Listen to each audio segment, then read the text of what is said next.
Hey, so I'm on the internets today, and it appears that we've got a solar event, some big solar event, and everyone's freaking out about it. My inner alarm bells aren't necessarily going off, but you know what? The dogs were pretty anxious today. I just had to take them for a run. But just in case, I figured I'd go ahead and make this, since it might be the last time ever I can ever make it. We are on the east side of the property right now, and I'm working on the fence line area. And what I'm doing here is, so I've got the front is ran and then the west side is ran. But I was over here working and I thought to myself, might as well make it now. I've tried before, actually. I end up rambling or having technical difficulties, like the camera will go off and I will have been talking to myself for 10 minutes, but we'll see how this goes. But the fence is going to run right here, and I own to where he starts mowing there. So about a month ago, 3 weeks ago, the agricultural department around here was giving away free trees. And so I picked up 8 pecan, which I've planted here, and 25 short-leaf pine, which are up on the hill, and then 8 bald cypress that I put along the creek. And we're gonna walk around. I'll probably show you the bald cypress, but I'll have to take you up on the hill another day. But here's one of the pecan. They just look like sticks, so like I'm pretty happy about that. They barely had any roots on them at all, but they're growing. Get away from there, Paco. And when I came over here to start clearing this out, I just mowed through here right now. I found all these cedar saplings, so I marked them too so I don't mow them. And I'm gonna leave this strip. It's mostly blackberries, it's just all brush. But we'll leave that for the pollinators and just as a little barrier there. And I'm in the process of taking out all the sweet gum and thinning this out. This is a winged elm. Like, this will be staying. There's some cherry, but like this is a sweet gum. And they're just not really good for lumber. They grow really tall, and I want to not have to worry about much on this side of the fence, if that makes sense. But I will kind of maintain this until these trees start growing up. I'm probably gonna mulch a lot of this, or all of it actually. This is the only pecan that hasn't sprouted out leaves yet, but he was buried deep underneath a bunch of brush. Like it all, I cleared it out once, planted them, and then it grew up over them again. So he had a lot. I don't know if I'll keep an eye on him, but all the 7 others have. Yeah, like this is gonna come out.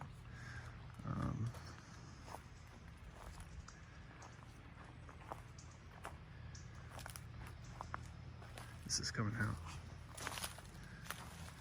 Here's another pecan. That one's doing good.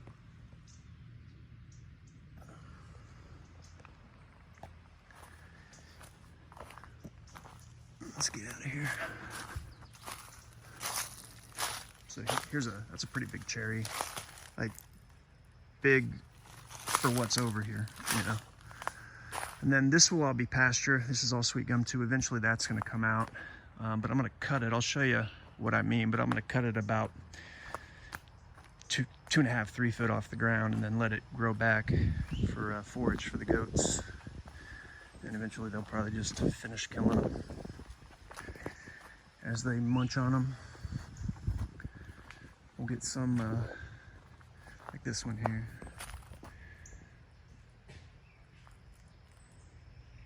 I already did like kind of one thinning when I built the Thunderdome thing. I got all the trees for it from out of there.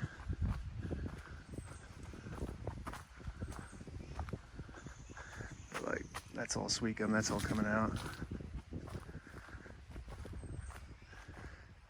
That, all this, these 3, these 2, that's staying.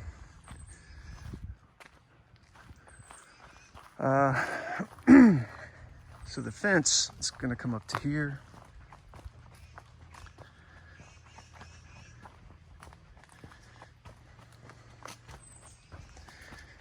And then it's going this way. There's one of the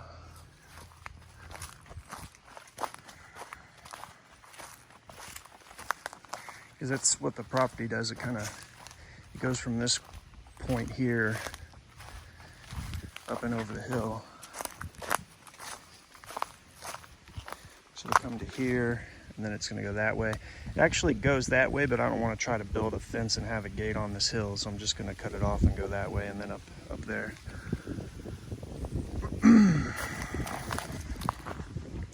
the electric company just came through here and cleared all this out. They had this, looked like a steamroller with teeth. It just ground it all up, just turned it into mulch. It's pretty cool. Get it done in no time. But I cleared all this out by hand. But they maintain this power line that comes through, so they, on 20 foot of either side, they get rid of limbs and anything threatening the line.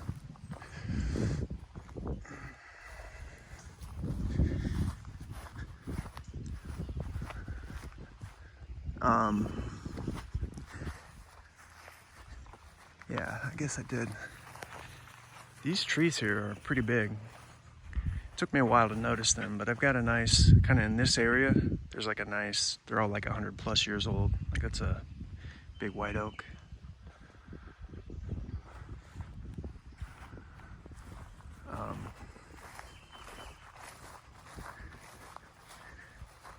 But this will be for the goats. This is the sweet gum that I cut. And letting it grow back. This is a cherry.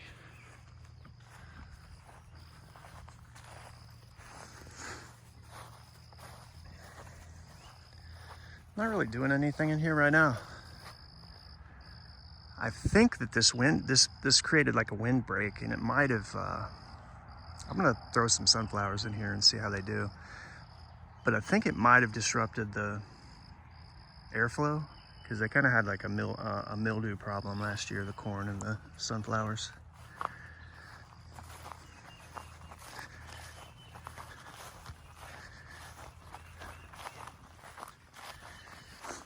The electric company guys did me a favor. There was a sweet gum that was tall. I don't know how tall, really tall. And so they topped it for me, but they just kind of left it hanging there. But I have this 6,000 pound winch I'm using to stretch the fence, so I just was able to pull it. It was kind of more to 45. So I'm working on getting rid of that. Kind of pulled it forward and chopped off the limbs as I went. It's just tangled up in all this mess. Thankfully, like, there wasn't, it's like a Chinese privet and nothing I'm really too worried about. Like, it didn't do any damage really, it just caused some work. There's my rock pile. I'll be using some of that to create the foundation for the well house. And if you remember, this was all the runoff from the spring. I call this a spring now because that's more like what it is than a well, because it just pours out, you know. Created that frog pond, that little swamp area. So I did dig a ditch and redirected the water. And I may have to, been thinking about it, I may have to like do it better than I did. I stopped filling it right here. Never mind. I'm wanting to add the downspouts to it as part of what I'm saying. And it's like a soaker hose. I don't really think, like, over time, that's probably not the best thing to do. And I'm thinking I might need more like a 4-inch pipe. But what it's supposed to be doing is watering the garden area, which it is. Like, I have this, the hose comes in between. It's more like it's a 4-inch black pipe with holes in it with a sock over it. It goes in between the garden beds, so it's kind of sub-irrigating them. It's the asparagus. Here's my compost. I'm adding, it's not quite ready. I think it just needs another round of mixing it in with the grass from the clippings. And that is hot. Let me tell you, that's hot. So that's cooking really well. These three, like, I'll be adding this into that, and then these three are about at the exact same stage. This is more new. This is like the corn husks and stalks and from last year, and some chicken and duck bedding. It's another nice cherry. The only problem with cherry is if one day, like, I do want to have cows one day, and I know that, like, sounds weird, but if they eat cherry, it makes them bloat up, I hear. So we'll see. These are all persimmon trees. Here's an apple. I put this in last fall. It's doing really well. And persimmon is it tastes a lot like a date, if you ask me. It's pretty cool fruit. See, this one's not doing as well, but it did just start doing better. Like, it just threw this out, and it's starting to throw this out. So maybe it just it's on a different schedule. We'll see.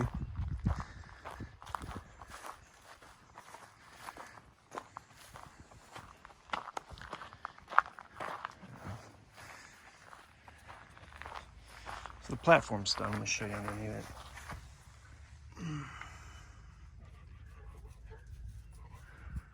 The chickens like it under there. The dogs like it under there too. What are you doing, chicken?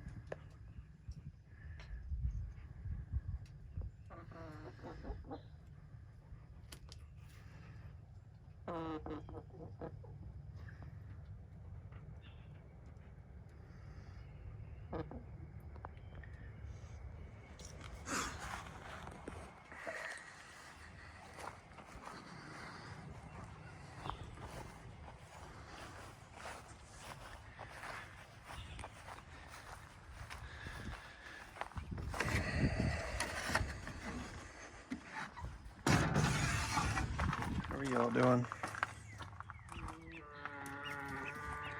That's 4 Rhode Island Reds, and I think a couple of them are roosters, a couple are hens. We'll see. But only one really comes out. He's not out right now, but they've had access to get out. They're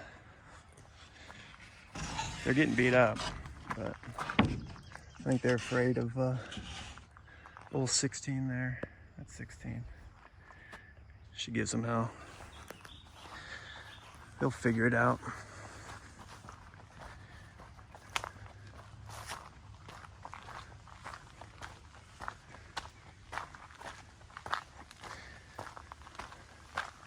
So the fence is coming up to this pole right here.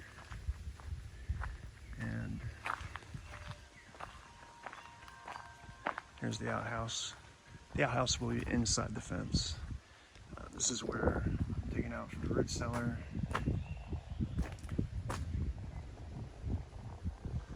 I'll get back on that here shortly. I decided to put a gate back here. I just did. One of the reasons is, like, to this point it was 330 foot, which is the length of a roll. So I'd have had to have spliced it and put something like this here anyway to keep it going. Plus, I'm transitioning from the railroad ties to the cedar stakes. I didn't want to put as much pressure on these stakes as these can take, you know, so it'll kind of be a little lighter duty on that backside. So the wire gets wrapped around the post and then to itself. This is like they call it a termination knot. It's a self-cinching wrap. I put in a staple also. Let's get on this side here. This is like a ratcheting little tension situation here, so I can adjust it. And these are the T-posts, and I got some used. I got brand new, they're about $7 out the door, but I got some used ones for $2, and I wire brushed them and primed them and painted them black, which I think looks pretty cool. But this fence, I just ran it. I think I put the finishing touches on this on Tuesday, which was, 4 days ago.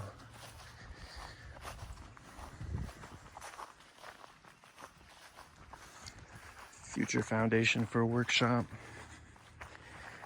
These I put every 60 feet, and these kind of just help keep the fence up, but these are there for the pressure on the fence, the pressure treated posts. These are what they look like when I got them and painted them. Some wood chips. Part of the work of clearing out the fence line is, this isn't a great example, but it's an easier to see example. The dips, the valleys, and the hills along this whole backside. I had to do a lot of moving dirt around to kind of flatten it out.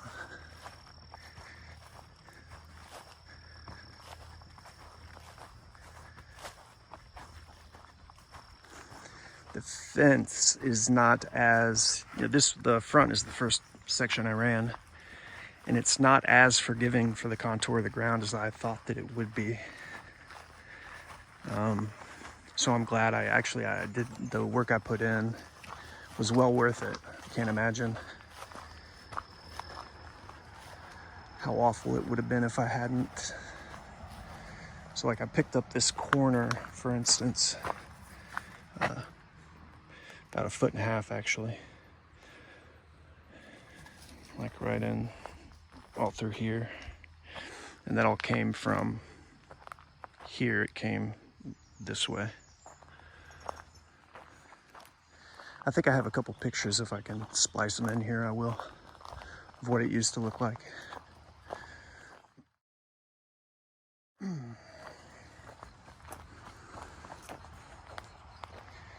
Yeah, this area used to be so wild. Now it's domesticated. It's pretty cool.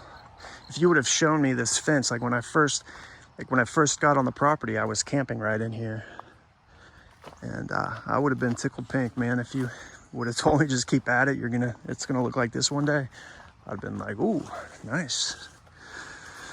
So that's a 16-foot gate, or 2 8-foot gates for 16 feet. And then up here, I actually just did this a couple weeks ago. It's a package drop off. It kind of looks like where you'd store the water jug at a golf course. Some more wood chips to be spread around. Along with the dirt moving, there's obviously trees that are going to threaten the fence that needed to be taken down. That was a sugar maple. That bugged me to have to cut that down, but it was leaning. It was only going to fall on the fence. Same with this. I think it was an elm. It was hanging way over. That's it there. This is dead. The sycamore's dead. So is this sycamore, which they weren't dead when I got here. I don't know what killed them, but they both died. So we had to get rid of that one. I think these will fall that way and maybe just kind of fall down in chunks. Seems to be what they do.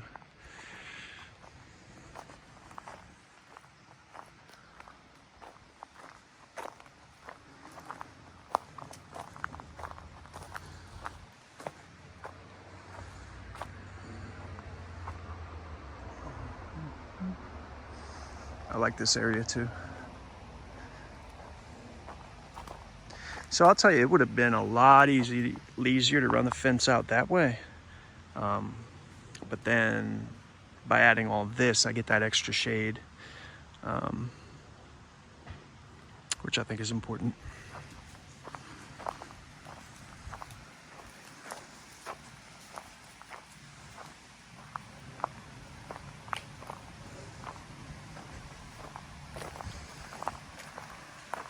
Brought this corner up about a foot.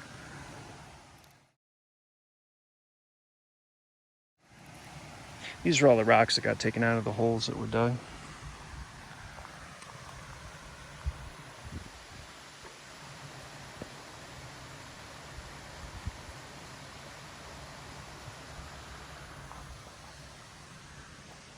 Oh yeah. Show you the bald cypress here. Let's see if I can get it to zoom in.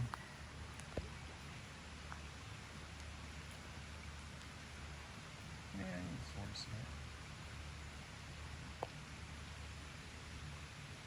It's this. Yeah, you can't really see it.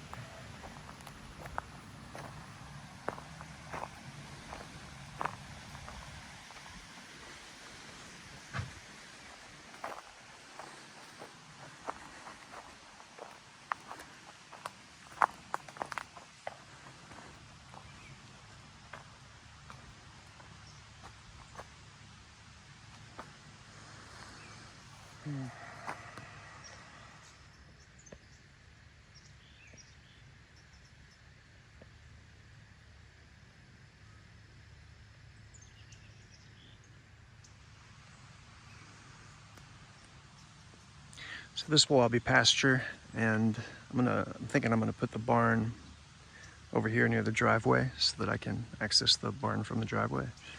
And then eventually I'll partition it off into different paddocks. I'm thinking I'll use electric lines so I don't have to put anything permanent. So, you know, this, even if I run it here, this will still have shade, and you catch my drift.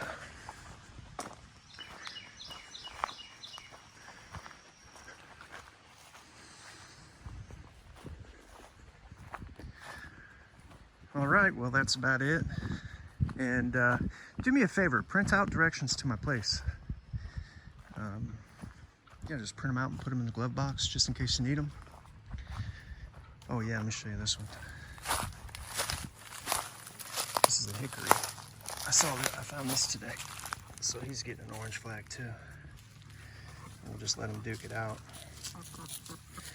Depending on what kind of hickory it is, I would probably rather, you know, if it's a pig nut hickory, he wins. It's a regular hickory, which I have a ton of, but just not here. I've got a ton of hickory up on the hill, but it would be good to have some hickory down here. But yeah, I'm gonna get back to clearing this out, and hope you all have a great night, and I'll talk to you later. Bye.